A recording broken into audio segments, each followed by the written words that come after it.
Bonjour à toute la population de la ville de Goma et de la province du Nord Kivu.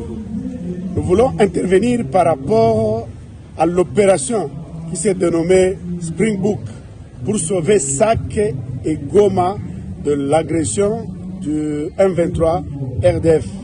Et la société civile de la ville de Goma et les mouvements citoyens voulaient dire pourquoi aujourd'hui et pourquoi seulement Sake et Goma après un mandat de 22 ans.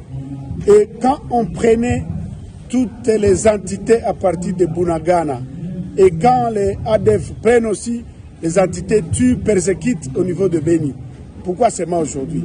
Nous pensons que le commandant des opérations de la MONUSCO Ontario doit canaliser sa communication sur la paix globale et la sécurité. Nous demandons aujourd'hui que le gouvernement puisse, n'est-ce pas, être vigilant et que cela ne soit pas un moyen, n'est-ce pas, de vouloir affaiblir les Ouazalènes.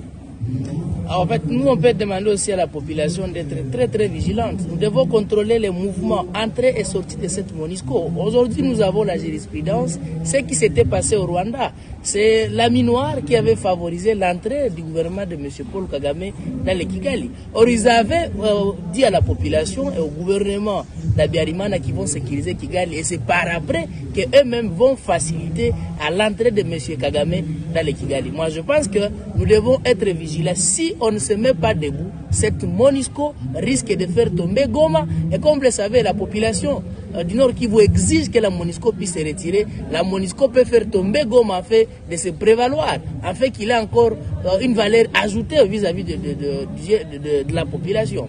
C'est que la vigilance reste l'unique réponse, que le gouvernement puisse prendre ses responsabilités en main.